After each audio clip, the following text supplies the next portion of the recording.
Hello and welcome to the Spiralinghigher podcast, hosted by me, Sam, mindset and manifestation coach. And me, Gina, your biz and mindset coach. We're here to support you on your spiritual journey by bringing you intimate and raw conversations about healing, manifestation, consciousness, and spirituality. We hope this podcast makes you feel less alone as you become aware of your patterns and limiting beliefs to uplevel your life, manifest like a boss, and together, spiral higher.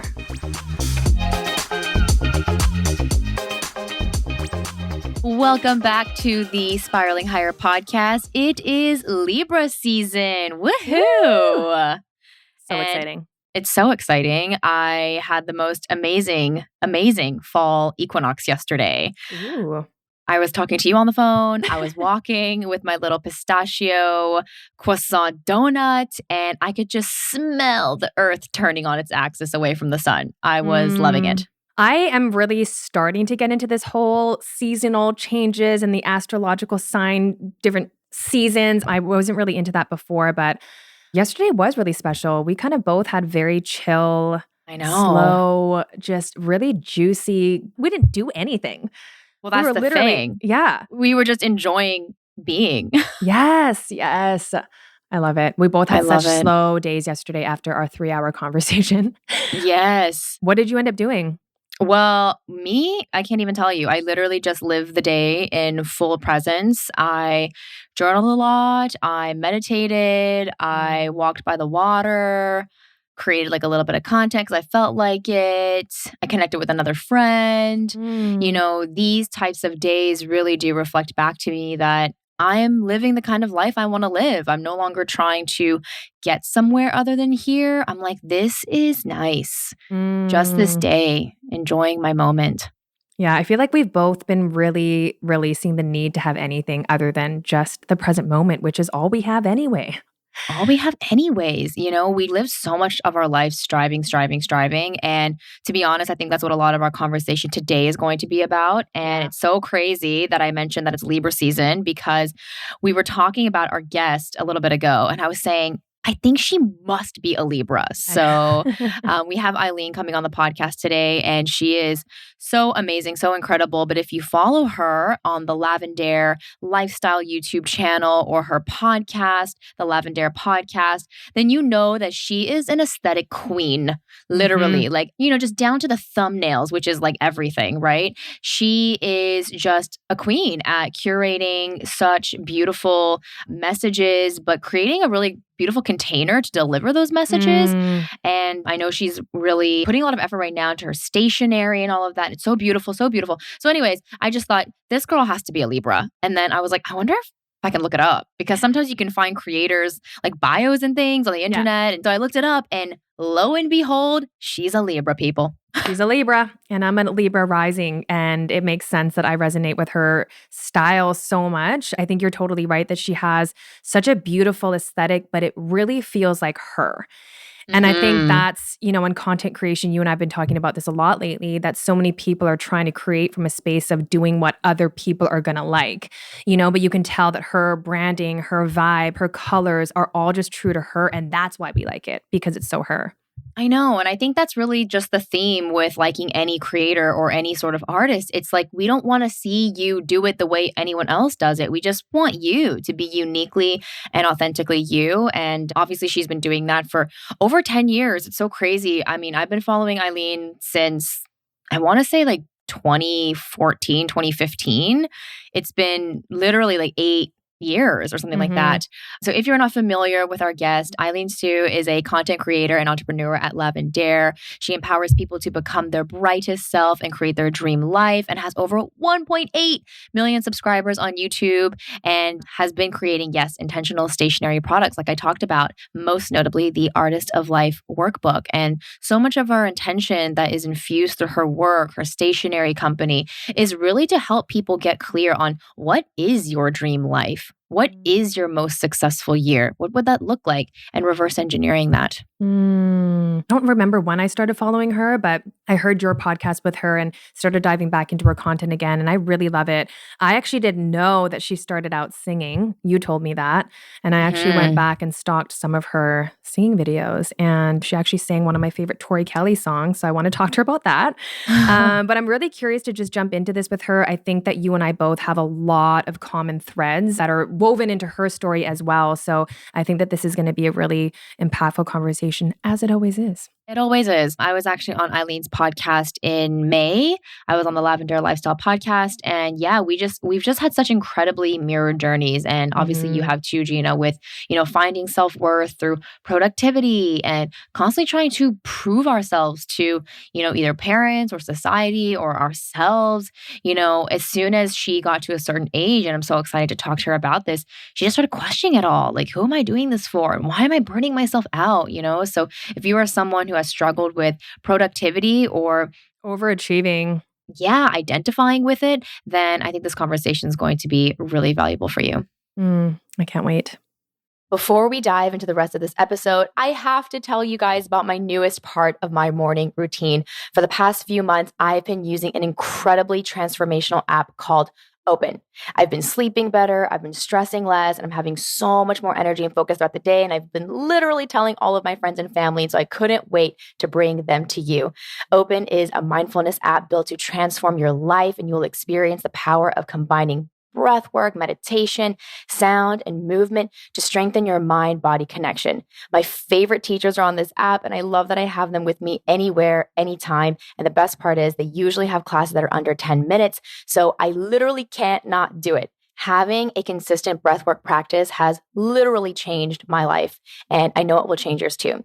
This app is different from all of the other mindfulness apps out there, and I really want you to try it with me. And so you get 30 days free when you visit www.withopen.com/Sam30.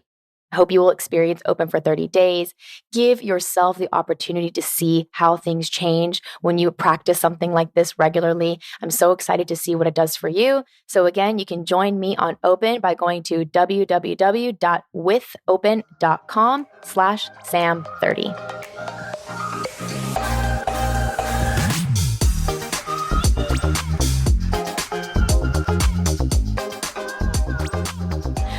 Hi, Aileen. Welcome to the Spiralinghigher podcast. Hi. Thank you for having me. We are so excited. And so we were just telling our listeners in our intro that I've been following you for almost 8 years.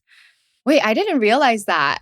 I didn't know it was it's that long. at minimum 5. But when I started doing the math, I was like, wait, 5 years ago was 2017. It was definitely before that because I was in university and that was where I graduated. It had to have been, like 7, 8 years. It was actually before you were really into self-development and your healing journey. But I've just resonated with you for so long. So it's so incredible to have you here. That's amazing. Well, Aileen, your podcast and your YouTube are so inspirational to people. I think that people really come to you to get clear on like who they want to be, what life they want to design. And so how did you kind of fall into this space? Because when you first started your YouTube journey, you were just doing music. Yes. You were a creator all along, but you weren't the, self-improvement junkie, as I say, that you are today. And so how did you get here? 1.8 million subscribers. It's a story. I feel like there were different eras of my life. So I first heard about YouTube when it was really new. It was like 2007. I was in high school still. And that was kind of the first wave of YouTubers. That was the Michelle Phan. That was the Wang Fu. That was, there was like the era of acoustic music covers on YouTube. I don't know if you remember that era. Like it was so cool for me to be in high school and see people, just like regular everyday people, post videos of them singing. And then like that would get played like on the radio. Yeah. It was crazy back then. I recognized the power of YouTube, and in secret, I started posting videos of myself playing piano and singing because I secretly loved like singing. I never told any of my friends, right? So it was like a secret hobby of mine in high school. Eventually, people started finding out because they just saw it on, the internet. And so YouTube helped me build my confidence because I had to start to admit to my friends like, oh yeah, I like to sing. Like I was so shy back then. I would never tell people anything about myself. I don't know. I just had like a big wall. And YouTube was my outlet to like express myself.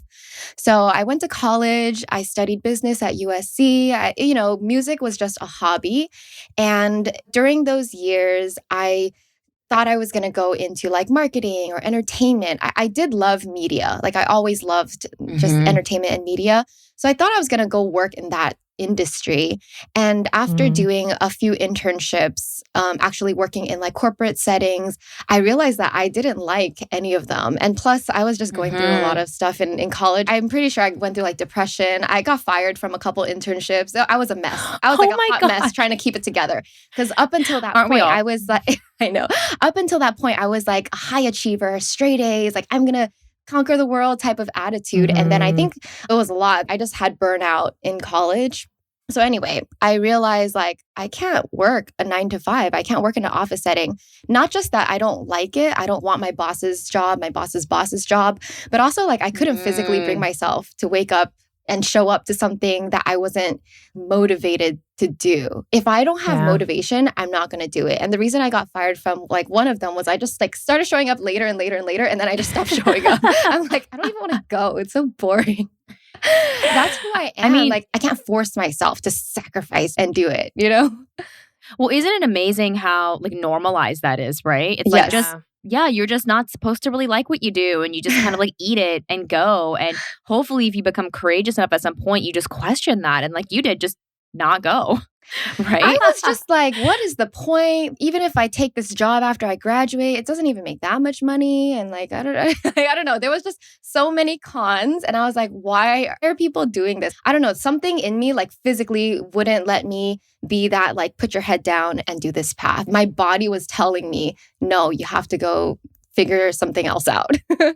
Well, that's such a sign of your intuition, though, because I feel like for most people, I mean, especially we're all Asian women, and growing up, it's kind of like we're taught to ignore that, right? It's like you just do it anyway. Everybody doesn't really like their job. Like, do the thing that's stable, do the thing that's going to make your family proud. And so many of us just kind of fall into this pattern that's just so automatic. So I love that you were so young. I mean, in college, to listen to that call from your body saying, no, I don't want to go. It was kind of my rebellious stage, and it wasn't easy. Like on the outside, you're like, oh, that's so courageous of you.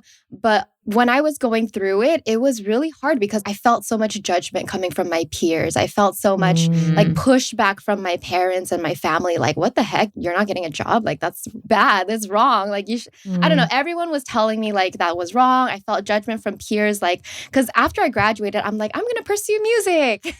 and people, like, I could feel the judgment, you know, like people are like, you're going to pursue music. You're going to pursue YouTube. And back then, YouTube was not really like a career. It wasn't realistic, right? So I did feel, you know, as a person who was used to being like, she's a good student and this and that, to being, oh, she doesn't even have a job. You know, that was like...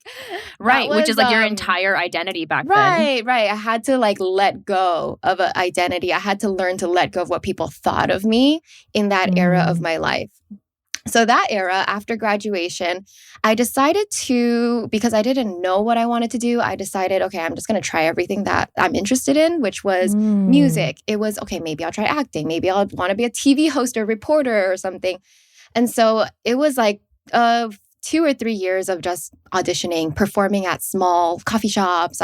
You know, from like event, I did perform at like House of Blues, LA. I performed in New York. Wow. So, you know, I had a lot of time. So I like wrote, produced, recorded my own album. So that was like one of my biggest accomplishments. So cool. And that was 2013. So it was a long time ago. But I was really going full force trying to figure it out as a creative. And I was also working part-time doing like marketing for a food festival. And those years, I was kind of a mess. But looking back, I did a lot of cool, fun things. Like I got into the film industry. I made some film friends. I went to do some short films. I like flew to Taiwan to film a short film. Like there was a lot of cool stuff that happened, even though I was making no money doing any of it. And throughout those years, I was also reading a lot of self-help books. This is when I dove into how do you find your purpose? What is the meaning of life? I was being so existential because I was like, why? I just kept asking why in those years. I think most of my peers were just like, okay, I'm just going to get a job. And they were all busy partying. But I was like literally having like a midlife crisis at the age of like 21. uh, yeah. But thank So, God, right? Because that's what yeah, led to your purpose. exactly. And there was something I recorded yesterday on my TikTok, and I was saying that if you don't get to the point where things maybe get really bad for you, then you don't question things and then you don't Yeah. Hmm. live this authentic life. You just live an unquestioned sort of default life, which is that, like, I'm just going to Yeah. go to work, I'm just going to do what everyone else does. But when you were kind of forced into this, you didn't have any money, you didn't know what you were going to do. So you were like, what? Like, what do I do? And so you started looking for answers Yeah, and yeah. actually finding them. Exactly. So that was my soul searching period. Yeah. And throughout this time, I was still doing music. I was still posting like music videos on YouTube. But after a couple years, I think it was after I released my album, I just felt like there was no momentum. It was not moving and growing at the pace that I wanted it to go. And I felt like I started questioning it again, like, is this what I want to Mhm. do? What am I doing with my life? What do I really want? And so there was like a kind of second mental breakdown in like beginning of 2014. And that's when I went to like an IKEA. You know, IKEAs have like this cafe area. Have you ever been Yeah. to Yes. like they like sell meatballs and Yeah, the Swedish anyway, meatballs. anyway. Ice cream. Yeah. I really like the vibe of that place. That's another story. But anyway, I ended up at IKEA. I journaled there for like hours. That was when I realized, like, oh my gosh, I want to start a new YouTube channel. In short, that's like that's the Mm. journaling session that led me and gave me the courage to start again with YouTube. Because by that point, I Mm. thought I failed at YouTube. I was like, music channel's Mm. not growing, YouTube's not for me. Oh, there was a couple months where I was like, maybe I should start an app, be like a tech entrepreneur or something. Like, I don't know. Mm. It was like and like an affirmations app sort of thing.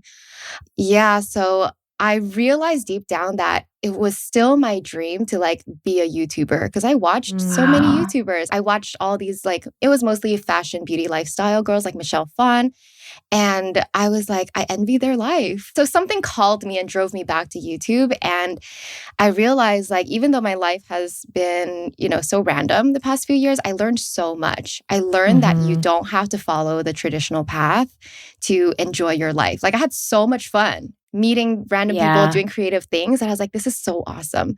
This is where I came up with the concept like life is an art, make it your masterpiece. Love If that. you follow Lavender, I always talk about being an artist of life. And my Yes. definition of that is like, you are the creator. You have the power to design every aspect of your life from like the micro to the macro, right? From your Mm. habits every day, your morning routine, evening routine, you can design that. And from the Yes. bigger picture, you can design how you spend your life, like what career you go into and all the big things. And that's the idea that really inspired me. And, what I was doing as I was soul searching, as I was figuring out how do I design the life that I love? Because I Mm. knew working in a corporate setting was not what I loved. And so I was on that journey. So Lavender launched with that concept, the artist of life concept. And it was really my way of sharing everything I learned up to that point in my life. And it literally documented my journey, like creating my dream life.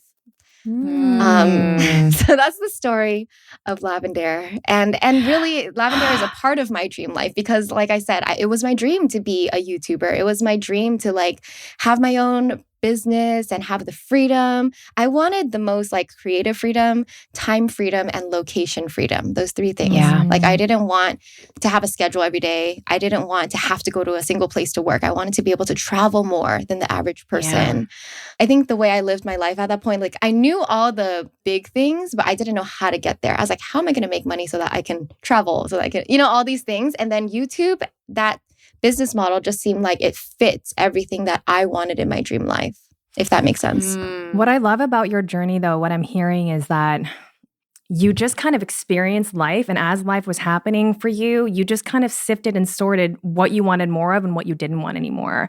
And it kind of I'm just a feels like you're like, trial and error kind of person. yeah, which I Yeah. think a lot of people need to hear because I Yeah. think sometimes, with the YouTube example, a lot of people would just think, okay, scrap YouTube, that's not working. But you didn't say scrap YouTube. You just said, I want the YouTube, but maybe with a different context. And so you, again, kept the Yeah. things that you wanted instead of just kind of giving up all of it, which I think a lot of people gear towards doing when they feel like it's not working. They just think, okay, I guess I just suck at this. But I love that you kind of kept on keeping with you what you loved about it. and then kept on transforming to really be the artist of your life. Yeah, that's a good point that you bring up is I realized that a music YouTube channel wasn't sustainable. It was hard to grow, right? You guys know the key to growing online is like consistency. But when you're Yeah. trying to produce a music video each week versus like just a vlog, it's so much easier to do a vlog because a music video has so many more parts. You have to record, mix the music. I don't know. There's a lot more work that goes into like the music channel from my perspective back then. And so Lavender, there was a lot of parts that went into that decision. Like because I was watching all these YouTubers, I also noticed that no one my age was talking about personal growth or spirituality on YouTube at that time. I saw the gap. Like the only people talking about spirituality were the very spiritual, very woo-woo people, but I wanted to get like it wasn't only spirituality, it was more about like how to figure out what to do with your life as a young person in their 20s. It was more I wanted to merge like personal growth with the lifestyle style of content on YouTube, and I think I kind of created like a new category basically at that time. You in totally 2014. did. You did. You literally created a category that I would consider ourselves to be in now because like now it's like a whole mainstream thing, like self-care. And back then, self-care and self-love were not topics that people talked about online. No. It was I think they were still seen as like selfish and like, you know, almost weak. And now it's really necessary. And I mean, there were so many things that you said. And I actually want to go back to your journey and how it was just this beautiful time of fun and like not really knowing what was next. I actually remember I cried, Aileen, when I watched your 20s to 30 video. It was like the journey from 20s into your 30s. I love because that you video. Really, I love that video. I spent so much time editing it, and it just is so meaningful to me because I get to look back at 10 years of my life. I want everyone in the world to watch that video because it really shows that you don't need to know how it's going to work out. The two things that really stand out to me in your journey are courage and consistency. I love that. Thank you. It wasn't about having a plan and like knowing how YouTube was going to turn out. It was like, no, this is what I want. And I'm going to be courageous enough to show up, start over a whole new channel. Yeah. Right? I'm creating a whole new persona. I'm like making up the name Lavender and like who knows what's going to be on it. But I'm going to show up consistently. I'm going to do it with courage. And there's a quote actually by Terrence McKenna, and it's that nature loves courage. And that when you jump with courage, you think you're going to land in like this abyss, but it's really just like a bed of feathers. And like there's so many opportunities waiting for you as long as you're willing to take that step. And so that really resonates with me that you just showed up every day. You did it just with reckless abandon. Yeah. And I learned that lesson from my previous channel because I wasn't consistent. I would post once every other month, every 3 months. And so I knew like with this new channel, let me post every week on a Wednesday. And so I forced myself to like follow that consistency for at least like a year. I think I did it for 2 or 3 years, like never missing a week. Right. Wow, and that's really like the key to it working. And I think obviously consistency is such an important and integral part to growing a business, but there also becomes a dark side of this too, where you're almost like identifying now with the results of that consistency. And so I wonder like at what point, obviously you're being consistent week after week, but like at what point did you start kind of facing another breakdown again, right? Because there was, I'm sure, a moment where you were like, this is unsustainable, like, right? Because when you think about content creation, you know, I think of like TV shows, there's seasons, they take breaks. You don't just record a scene every single day, but when you're a content creator, there's kind of no end to it. And it's like, oh, if you might become irrelevant if you stop posting. And so, you know, when did you kind of start realizing, oh, my identity now is like within the consistency? And how did you create a more, I guess, healthy relationship with content creation? Because I don't want people to think that, you know, now their entire identity is, oh, I always post every day. If I don't post every day, well, then, you know, your ego, right, is kind of like saying what's going to happen. And it could be like a fear-based thing. So how do we ensure that we can be consistent, but in a really loving way? Yeah, that's a really good point that you bring up. I started like burning out and breaking down in like 2019. So I started like spring 2014.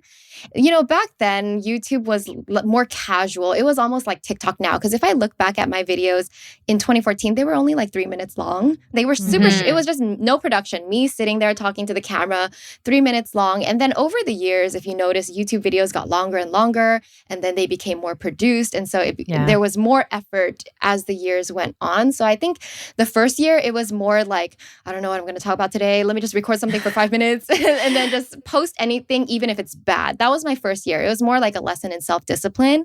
And then after that, you know, I think the first few years I really like just put my head down and hustled really hard. But it was not healthy, obviously. But I just Right. had a goal and I just worked really hard. And my YouTube didn't really start picking up until 2 years after I started posting. So in 2016 was kind of the year things started picking up and money started trickling in, small brand deals and stuff like that. And then by 2018, I felt like that was my successful year where I was making like good enough money from YouTube. And so, yeah, 2019 was the first year I started slowing down because I got really tired of that schedule and the pressure to show up. And then I also, by then, I experienced some ups and downs with like the YouTube algorithm. Because when you're a YouTube channel, this is any social media app, but like you just create, and then somehow like a piece of content picks up. And then your channel, everything gets picked up. And then you feel like, oh my God, I'm so successful. And then it's your first time. So you think it's going to be linear. You think it's just going to keep You're going at getting that pace. attached. Yes, you're getting attached to the thrill of the success.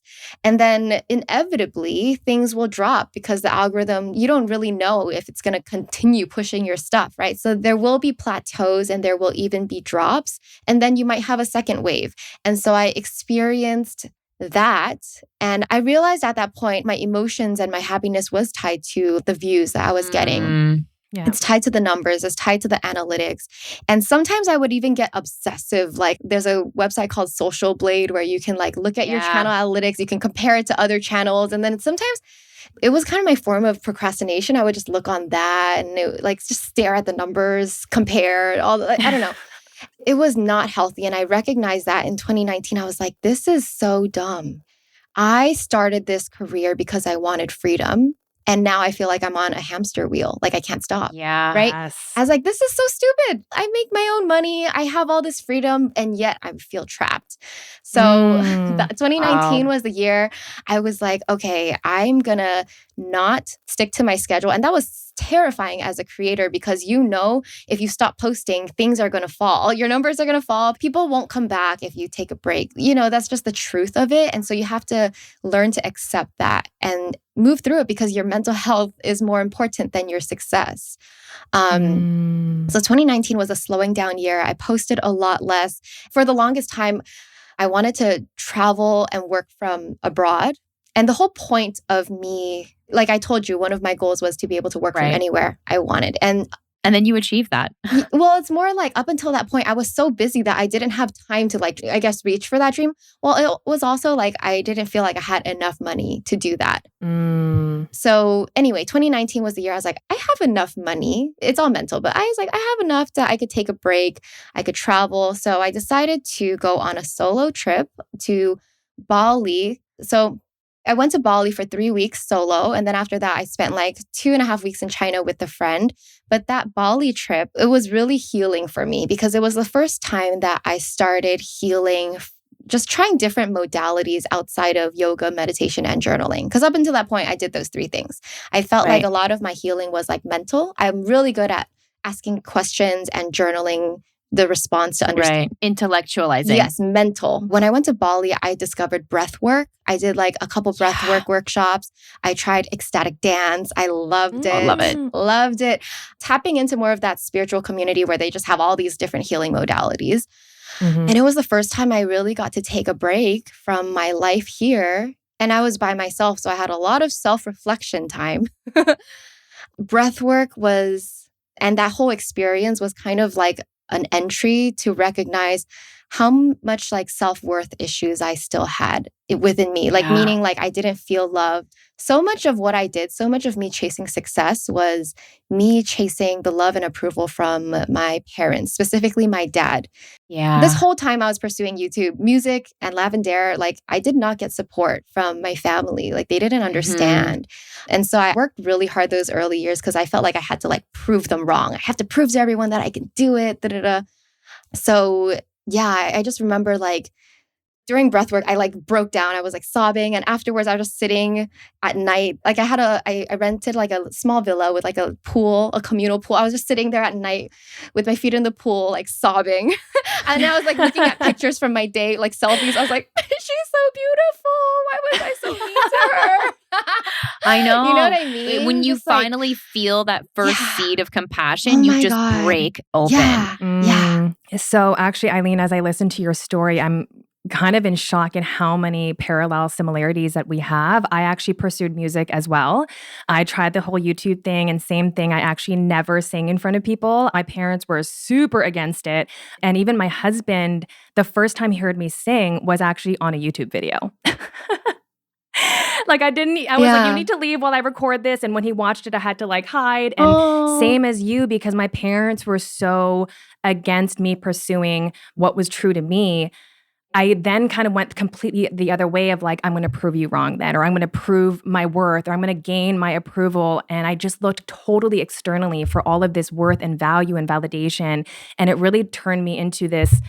Yeah, I just got so addicted to that. And I think when it comes to social media, for anyone who's pursuing content creation in any way, it's so hard not to get attached to those metrics because it's so visible. Like you can see, you can measure it, right? And so I just love your whole journey, your whole story. And funnily enough, 2019 was also a very transformative year for me too. It was ooh. actually my worst year on paper, but the best year because of who I became after Yeah. that Yeah. transformation. I had those days of just sobbing and crying and this realization of how long ultimately you've betrayed yourself, and Mm-hmm. how often you turned away from loving yourself and looked outside instead. And so, really, that 2019 year for me was starting to find that love within. And so, I Yeah. would love to hear more about that journey for you of how did you start to find validation within yourself and really release the need to look externally? Like, is that still something you struggle with your parents and your family and your peers? Or do you feel like you've healed through that? I feel like I've done so much healing in that area that I feel so much more confident in myself now without needing like approval from others. Like Mm-hmm. naturally, I'm the type of person who's like a people pleaser. So, like, learning to say no and setting boundaries was huge for me. A big part of that, like, seeking approval was like because my dad was always so disapproving of my path. And we didn't have a good relationship growing up, like a very distant relationship where he kind of left the family, kind of didn't talk. We would only see him every 3 or 4 years, right? And so, Wow. even so, he's a very like overbearing, controlling, strict type of parent. I just had so much healing work that I had to do with my dad, a lot of like forgiveness. But I recognized like deep down, a big part of it was like I wanted him to be in my life. I wanted him to approve of me. I wanted him, it just felt like everything me and my brother did was never good enough for him. Like I got into USC, I got this job, I got like, I would send him updates, but like nothing ever felt good enough. There was always something he was like unhappy about. He's just that type of parent that has such high Mm-hmm. expectations. And Mm-hmm. so I recognized like I was living my life to just try to be enough for him. And that was really like, that's one of the reasons I have that core issue of like, oh, I'm not doing enough. I'm not enough. Yeah. Right. And, Yeah. and Yeah. so healing our relationship. And I mentioned I went to China. He lives in China after Bali. So that was a really healing trip for the both of us, just to see him and to, kind of get to a point, the older you get, you realize your parent is a imperfect human. Yes. And Yep. they have their traumas as well. And so Yes. to get to that point of like understanding and forgiveness, it's like it was so huge. And I still like get emotional thinking about it. It's very touching for me, but I do feel like I've gotten to a place where I don't need his approval anymore. Really, the ironic part is like in the later years after he heard about the success of Lavender, he's like, oh, he's like happy about it. But in the beginning, it was such a pushback. Yeah. But Right. yeah, that's a big part of it is like, once I let that go, like, what else do I have to prove? There's nothing I need to prove Totally. to anybody. As long as I am happy with myself and the way I'm living, I just need to approve of myself. And that's how I live now. Yeah. I think that's so important because I know for me, I was like both of you, where I just kept on overachieving and I got all this praise externally. And funnily enough, I actually always had other parents tell me, like, your parents must be so proud of you. And I was like, nope, they've never told me that. And so for me, it was kind of like no matter how much praise I got on the outside, I still felt like shit. I still felt like worthless and nothing. And so one of my biggest transformations was when I went to therapy and I was talking about my relationship with my parents because I kind of felt like I wouldn't be able to heal until my parents gave me that approval or Mm. understood me or really saw me or really loved me. And then I could love myself. And my therapist told me, you don't have to wait for them to transform your relationship. And I was like, I need to get a new therapist because I was like, I don't understand how Yeah, you I can don't. change my Right. relationship if Yes. they don't change. Yeah. But so much of it was really my interpretation of everything that they said. They would make a comment and I would make it mean so much worse. And maybe they did mean that, but ultimately I was internalizing a conversation that wasn't even really happening on the outside. Mm. And so when I went inward first and tried to love myself first, like you said, it does transform the relationship because now when I go, I'm not sitting there expecting or waiting or being frustrated that they're not doing X, Y, Z. Right. I'm just going and showing up and it doesn't really matter what they do or say because I'm so rooted in who I am now and I don't need that approval, which sounds weird as an Asian kid to say that, Yeah. because Yeah. we're taught to honor our parents so much that it feels disrespectful, but it's really a form of self-love, like you said, right? Yeah, Of just yeah. really rooting into that unconditional love. And funnily enough, it really did transform my relationship.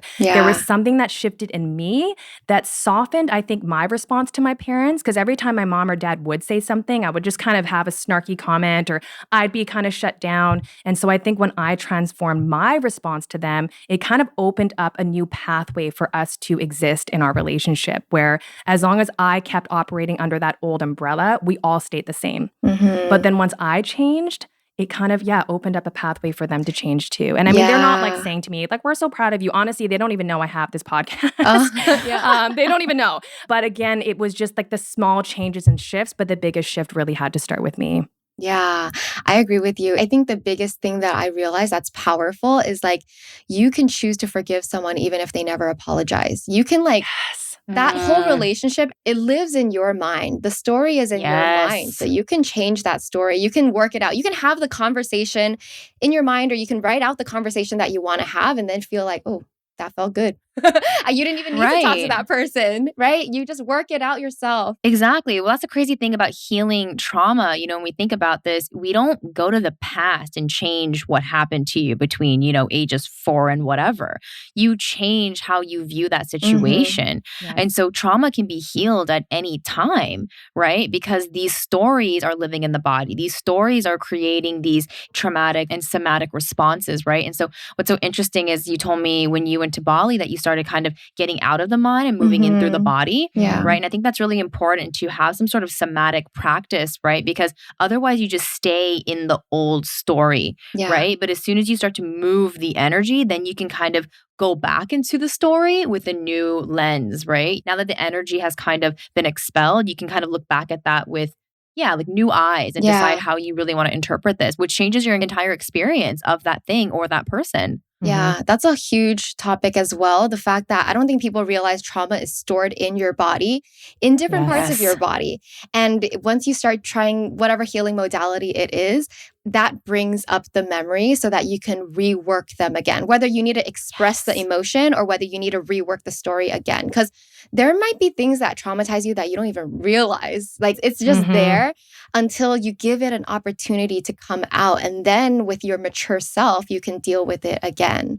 Since 2021, actually, it's like I started another type of healing practice where it's called body and brain yoga. It's like it's a Korean company, but it's basically based in Eastern like energy healing and Tai Chi. And so there's a lot of different exercises and also like hands-on type of healing stuff that I've been doing consistently since 2021. I've talked about it on my channel a little bit, but like I'll give you an example, like tapping different parts of your body, your different chakra points. Like for example, your solar plexus is like right under your rib cage, maybe like 1 to 2 inches under your rib cage. And if you push down on it, you can feel where it's sensitive, right?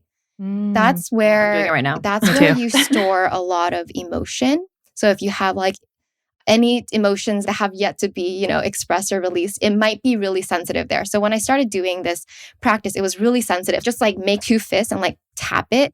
You can even like take a stick and like poke it. That's like one exercise in this practice where you just like tap it, you close your eyes, you're kind of meditating and tapping that area. You're feeling the pain, and then you kind of let eventually like memories or things will come up, emotions will come up. Like literally the first time I did it, I started crying and I didn't even know why I was crying. So there are parts of your body that hold emotion or trauma. That's just been like a new thing. I'm like, wow. Even the most basic stuff is if you have like knots in your muscles, that's Mhm. stress. That's Yep. emotion that has not been released in a proper way. And over time, these things will really impact your physical body and physical health. So Mm. that's kind of what I've been really into, is like learning about acupressure points, gua sha on your body, like draining my lymph system because there are things that are Yes. stuck, right? Yeah, well, because people don't realize that they live in a body, Yeah. right? So Yeah. many people are living in their mind. And I'm like, Mhm. your mind is within this body. Like everything is expressed by and through this body. Yeah. I mean, I think I told you in our previous interview about how when I first went to see an acupuncturist, I was like, Oh, you know yeah. what? Let's just see if this works. Like I went in with very low expectations, but I have a big scar on my hip from when I was in a motorcycle accident as a kid. And it was a really traumatic experience because my brother and I weren't supposed to be riding it at the same time. It wasn't like an actual like Harley motorcycle. It was one of those like smaller sort of like mopeds, but we fell over on it. And instead of like tending to my body, I just went into a crazy fear state where I was like, oh my God, like my parents are going to get so mad that we like were on the moped like together. And that, so I experienced a lot of fear. And I even remember saying like, it's okay, it doesn't hurt. And I was like trying to hide that I'd even been injured. Yeah. And so anyways, this scar healed very poorly because I didn't take care of Mm. it. And then when the acupuncturist, she was doing all these needles all over my legs and feet and stuff. And then she saw this scar and she just gasped. And I was like, oh, what? And she said, this is a very bad wound that you sustained here. And I was like, oh, that? Like, no, it's fine. Like, I just was in this motorcycle accident when I was a kid. But what's so funny is I went in and she asked me before we started, what ailments do you have? And I said, I'm like pretty okay, but like I just have like a really sore hip. You know, my hip just gets sore if I like walk too long. And I feel like I'm just too young to have a sore hip from Mhm. walking. And it was that side. And then Yeah. she put the needle in the scar. And I literally, it felt like I was gasping for air after being underwater for years.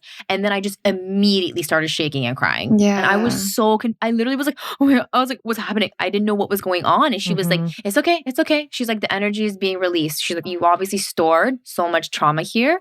And so I'm just releasing the energy. You're okay. You're Yeah. okay. Yeah. And I was just amazed because after that session, my hip felt so much more mobile. Wow. And I was like, how long was I just storing this fear and this story Yeah. just in my hip? And, you know, imagine all the other parts of my body, you know, that could get stored. And then, you know, these feelings also have thoughts attached to them too. And so Mhm. sometimes you'll Hmm. notice when you release trauma from the body, the story also leaves, which is Yes. why when you started doing the somatic work, you started to be able to approach these past memories or past relationships with a new perspective. Mhm. Hmm. Yeah. It's so wild. It's so gnarly.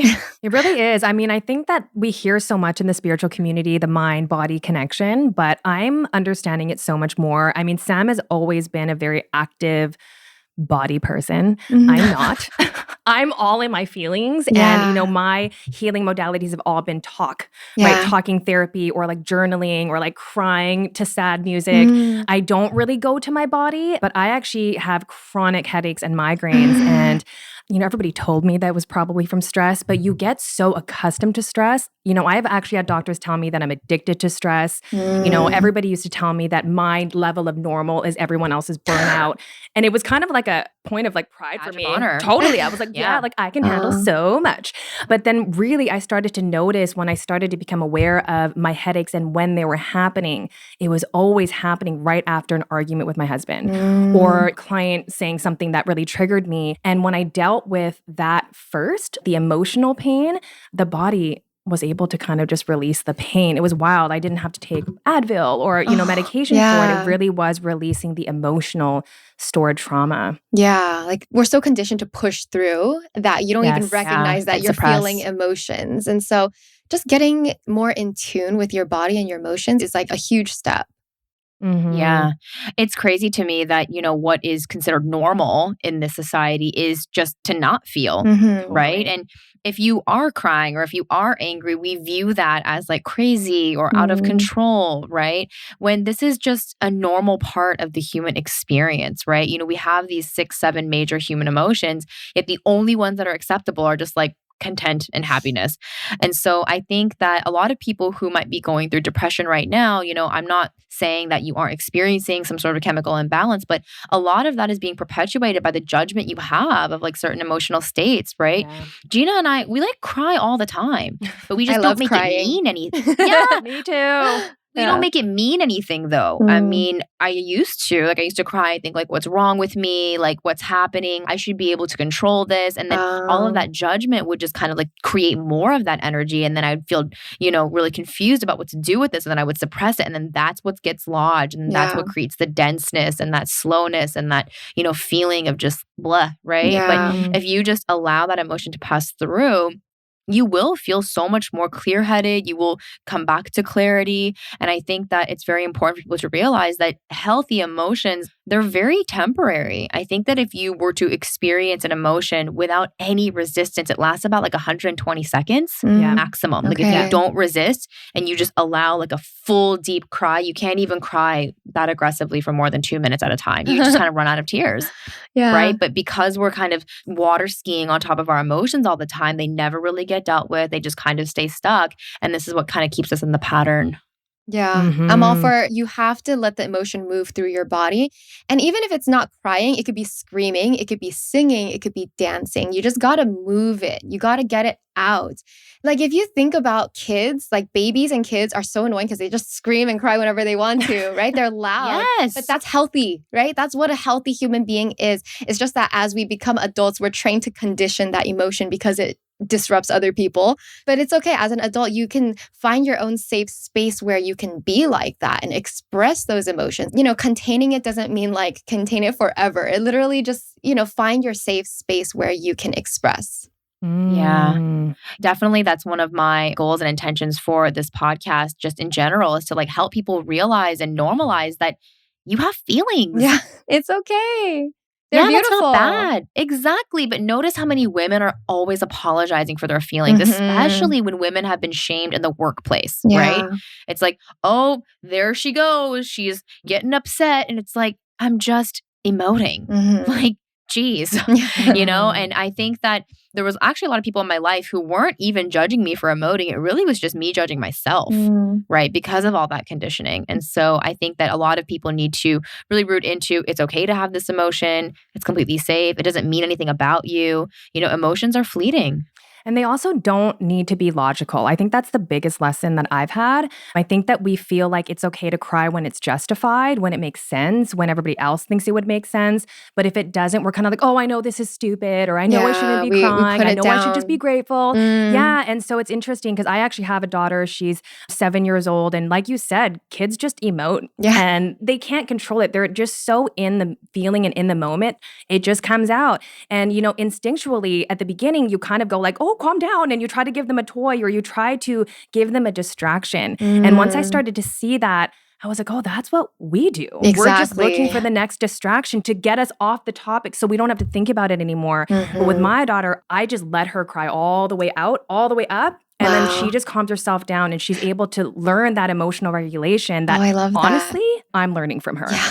Because even for Mm. me, when I start to have a big emotion, again, the mind comes in and it's like, oh, calm down, or you shouldn't act like that. This is stupid. Why are you so upset? You should be able to deal with this. And, really having that same compassion for myself to just let myself feel and have that Mm. safe container and ultimately being that inner mother that I didn't really have Yes. with my own mom, but really stepping in and asking that inner child, what is it that you need? And for me, Mm. that answer is always, I just want you to love me like as I am and be okay with this. And I've just Yeah. held space for that inner version of me. And that's been so healing. But for me, I was able to access that so much easier because of my daughter, Yeah.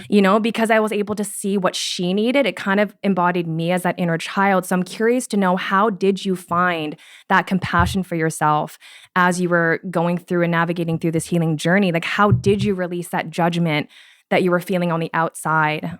I don't know if I ever judged myself for my feelings. Like, I think my issue is slightly different. It's not, oh, I shouldn't be feeling this way. My issue was more like I never expressed my emotions to the people that I needed to express it to. I didn't Mm. communicate anything. Like, I would just keep everything to myself and cry by myself in a corner. Like I would not show my feelings to anybody else. And I think for the longest time, keeping that in was hurting my body. It was like building up Mm. inside. As I got older, I started expressing it, right? Like I would cry to my dad and everything just like starts coming out. Right. Because when I heal, like during my healing sessions, what happens to me is my mouth does this. Like my nerves tense up. Like there's like physical Like responses. contraction. Yeah, literally like my muscles are so tight. I can't unclamp in my mouth. It's like, and I feel like a lot of tingly in this throat area because I think what I realized that's really important to Mm. me is expression. I was always Wow. shy. I always kept to myself. Whenever I cried, people would be like, "Why are you crying?" I'd be like, I I don't wouldn't know. say Mm. anything. And it just, Mm. yeah, not feeling understood. Like that's more of my story. I've never been able to Mm. keep myself from crying. Like I'm a crier. Like it's going to come out. Yeah. My family would always be like, "Oh, it's just Aileen. She's just crying. We don't know why. She's just crying."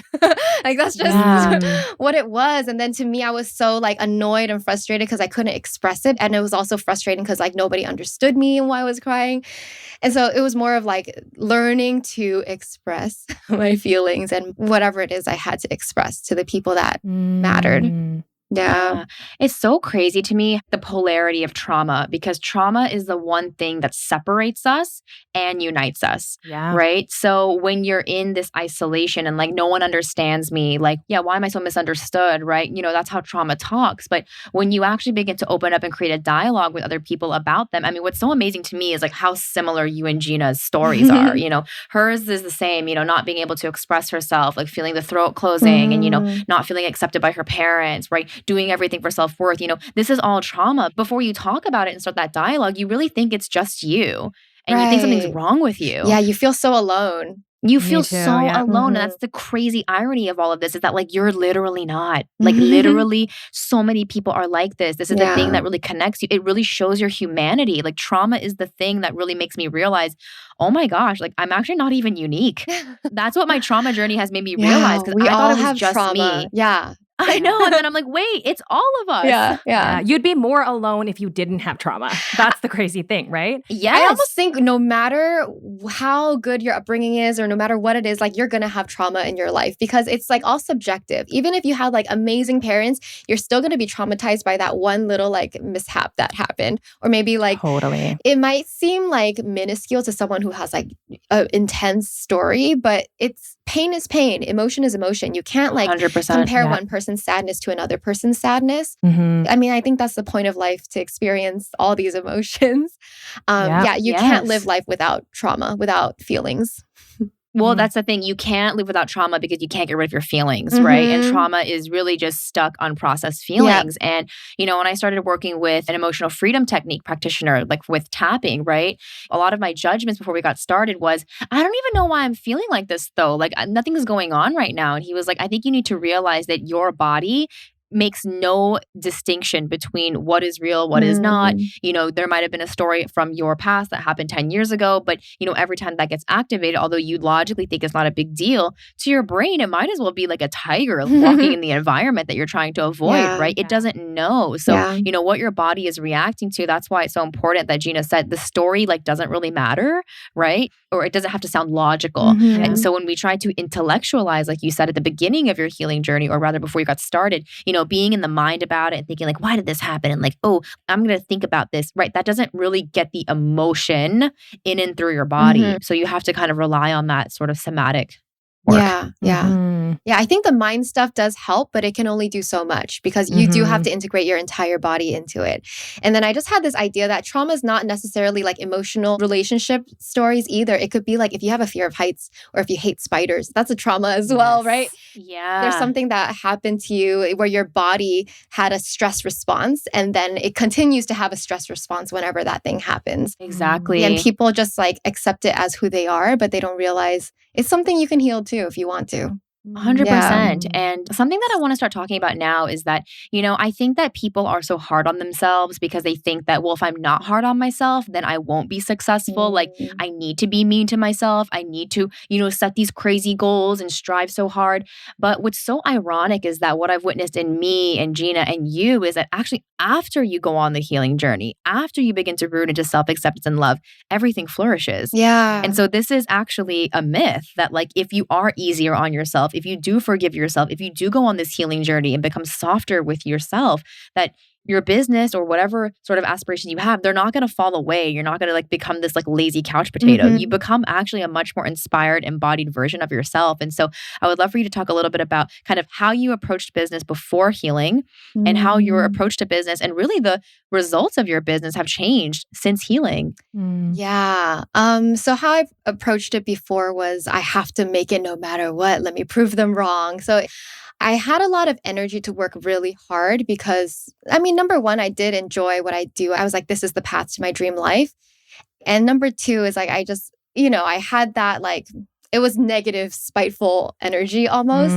And that carried me for a few years. And then once after I started healing, I started becoming more compassionate with myself. I was like, why are you angry at yourself for not being productive? Like I used to be like, oh, every day has to be productive, da da da da. And then I started being more gentle with myself and more loving. Like, it's okay. Everything is okay. If you're not productive today, it's okay. And what's funny is like, I think there's like a spectrum where you kind of have to experience both extremes to find where your middle is. Meaning there was a period of time where I became a couch potato because I was too easy on myself. I was like, I could do whatever I want. I don't have to work today. And maybe I needed that. I think I needed a lot of rest and a lot of doing nothing. Yes. A lot of my videos in the past year, I talked about doing nothing. I just needed to do nothing. That was how we connected. That's true. So I think because I was like so burnt out, I had to go to the other extreme where I was not productive at all. I had to just, spend time following my intuition. Like, what do I feel like today? I don't have energy today. So let me just sit down and watch Netflix. I had to let myself be that gentle and that soft with myself and learn to not feel bad about myself doing that. Yeah. And it's always like a journey. It's not easy. But I think now I've gotten to a better place of balance where I want my days and my work to be filled with joy and fueled by joy. Everything I do has to make me happy. I want to feel inspired. I want to feel flow when I'm working. And luckily, I do feel flow when I'm creating. Like I still love creating and making videos. Yes. Before a while, I was like, do I want to quit YouTube? Like, do I want to not work? Do I want to, I asked all those questions because you have to. Yes. So I was exploring that, but I call that my flirting with like going off the grid phase where you're like, maybe I'll just delete everything and sell all my stuff and just, as learn an how to grow my own influencer, you're food. like, how nice would it be to not have Instagram and to, Yes. But so eventually you find your place of balance and it's different for everyone. But you find a place of balance where it feels good, where you're like, okay, I felt proud of the work I did today. I worked 4 hours and I feel proud. Now I can do something else. And I love that my life now is not just, I used to prioritize work as number one. I used to work 12, 16-hour days. And now it's like everything is more balanced. I give more time to my health, more time to personal stuff, self-care, relationships. So yeah, work is not always my number one priority. That's something that I had to shift in my mind. It took some time being okay with it, being like, okay, if it's not my number one priority, I have to be okay with it not being super successful on the outside because I'm giving more of my time and effort to other areas of my life that I've neglected for so long. Well, Tony Robbins, one of my favorite quotes from him is success without fulfillment is the ultimate failure. And I think so many people don't know that and they're just kind of chasing this success. And that's why it's never ending because you're not fulfilled, but you're really doing the opposite, which Sam and I are also really rooting into as well, which is like focusing on joy first. Because otherwise, what is the point? Yeah. What is the point? I mean, something that we talked about, Aileen, in our previous interview was this sort of dichotomy of invisible versus visible assets, right? And there's a lot of people who are like, I'm going to get the visible assets, the successful business, the house, the car, the whatever. And I'm like, are you successful if you've given up all of your joy, your passion, your creativity, and your health for that? Yeah. Right? money means absolutely nothing if you don't have like your peace of mind, if you don't have the Exactly. health and vitality in your body. And so I think that one of the things you can focus on now really is peace of mind in your Mhm. body. Like you have those now.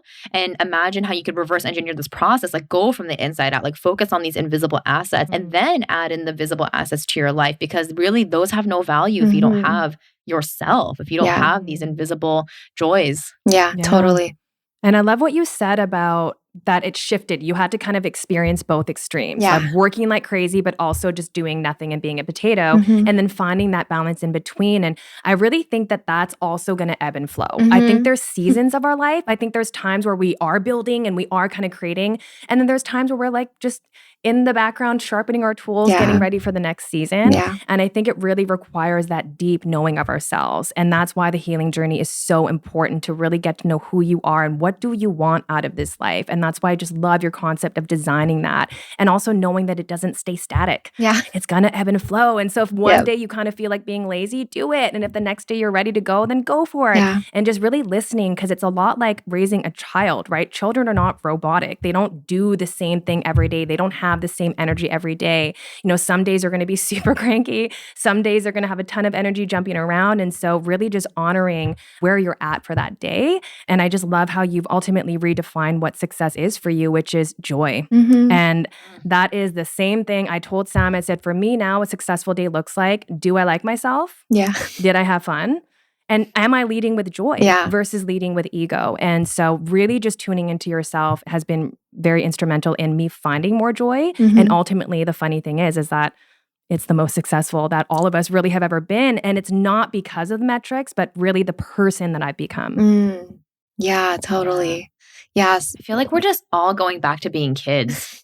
I think that's the yeah. whole point of it, is to like honor the Yeah. inner child, embrace that person. That's who you truly are. So true. You know, when your kid comes home from school, you're like, did you have fun today? It's like, it's not like, how much money did you make? It's like, Totally. and then it turns into that, I guess, when you become like, you know, a middle schooler or a high schooler. And so we get really disillusioned. But like at the end of the day, like I truly think the most successful people are the ones who are authentically living in alignment with who they are and enjoying Yeah. themselves Mhm. and creating value for people at the same time. And so, you know, Aileen, you're such a beautiful example of that. You're really being who you are, right? The beautiful Libra queen and Yes. creating value that you enjoy creating Yeah. and it helps other people. I mean, how could it get better than that? Yeah. Yeah. So, Gina, do you want to ask our Yes. beautiful guest our final question? So we always ask this question at the end of every episode. We would love to know what's one recurring lesson or theme in your life that has kind of come up over and over that you've had to spiral through? Because Sam and I Ooh. each have our common threads that, you know, healing is as an upward spiral. So Mhm. is there a common theme that you've seen come up over and over in your life that you're constantly healing through? Oh, yeah. I think I already mentioned it. It was just that deep inner belief that I'm not enough. And I think that's something that constantly comes back. Once I think I healed it, I find another angle where I'm like, oh my God, do I still feel that way? Why? And then I dig deeper and deeper. And yeah, I feel like that's a spiral because it's a very common theme in not just in Yeah. work, in relationship, in just different facets of my life. Is I notice that is one thing that does trigger me pretty often, like more often than other things. It's all about the self-worth. So big part of my life journey is learning to feel completely worthy, completely okay, and loving myself no matter what. Yeah. Yeah. How do you get out of that? Because honestly, mine is the same as yours. It's really self-worth. I mean, honestly, like Yeah. 2 days ago, I told Sam maybe that I just said, I know we're all worthy. I just don't think I am. Oh no. You know, like Yeah. I know I should love myself and I know it's there, but there's some days I just don't feel it. I Yeah. don't see it. I just think I'm worthless. I'm not good at anything. And maybe I should just accept that I'm going to suck all the time. You know, I kind of go through those seasons, but when you're feeling that, what are some of the practices that you do to kind of bring yourself back to that self-love? Yeah. Journaling is a big tool. Like if I ever notice something that triggers me, I journal. Like, why do I feel this way? Where does it come from? Like, what do I really believe? Because for me, there is a part of myself that does believe in myself and does love myself. So it's like a conversation Right. between those two people within me. And then So true. affirmations are huge as well because I repeat affirmations before I go to sleep, or sometimes I'll repeat. It's like the manifesting techniques come into play, some like mirror work, like looking into the mirror, smiling at yourself. I work out in front of the mirror and I'm like, you're doing amazing. Like, look at you. You're so hot. I love that. Like, I'm like, You wow, showed up today. I look good, you know? So you have to like boost yourself up, be your own hype girl. And it's funny because like I notice how much more self-love I have for myself. I'll look back at older photos and I'm like, I was so cute. I remember being so insecure about this. Like, I didn't want to post this because I was so insecure. I was like, this was so cute, you know?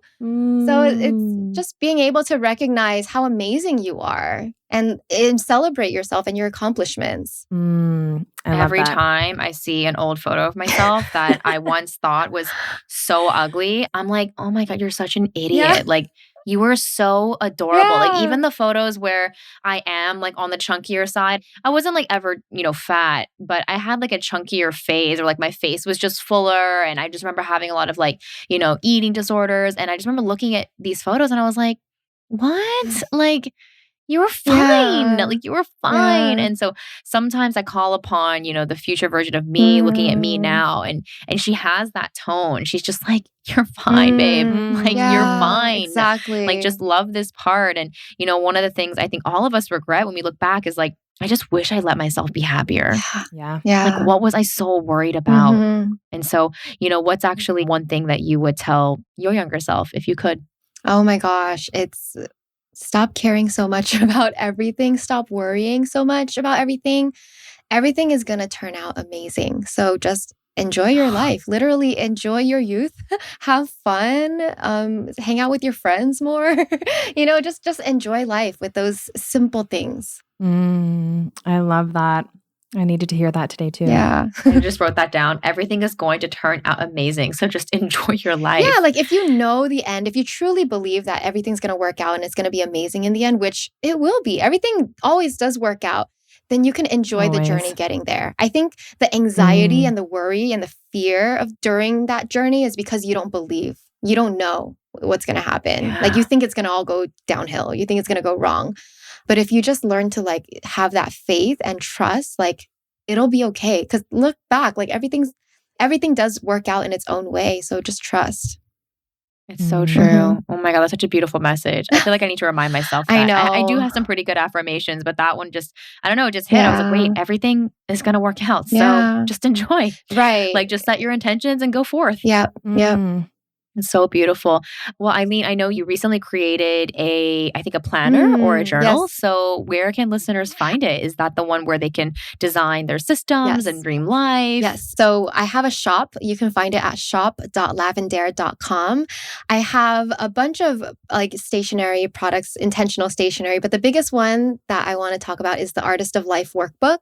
And that is basically like your guide for creating your most inspiring, successful year, where there's like self-reflection prompts, there's planning your goals for the new year, and it kind of breaks down, how to break down your goals from like quarterly to monthly. And there's like so much, there's like habit trackers and exercises to overcome fear. It's basically all the personal growth exercises that I used in my own life and journaling sessions I put into this like workbook to just guide you through the year. So I need that.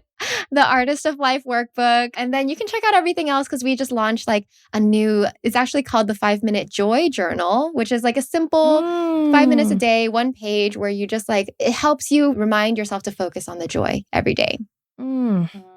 Which is always in your power, right? Yep. We don't have power over the circumstances, but we can always choose to focus on a joyous thing for 5 minutes. Yeah. So thank you. Thank you so much for creating that. Thank you so much for being yourself. Obviously, you are a Libra baby, so that journal is going to be absolutely stunning, I'm assuming. Thank you. And I just love that by you just being you, Aileen, you have impacted so many people. I mean, I'm just one out of literally, who knows, 2 million, 3 million. There's probably so many people who don't even technically follow you, but have been impacted by your message. Yeah. And so thank you for healing yourself, being yourself, and for creating value for all so these much. people on the planet Earth. Yes, thank you. Thank you.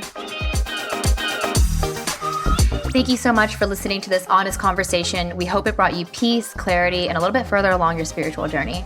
If you loved this episode, it would mean the world to us if you left us a 5-star rating and review so we can bring you more conscious conversations, spiritual topics, and guests. Here's to spiraling higher.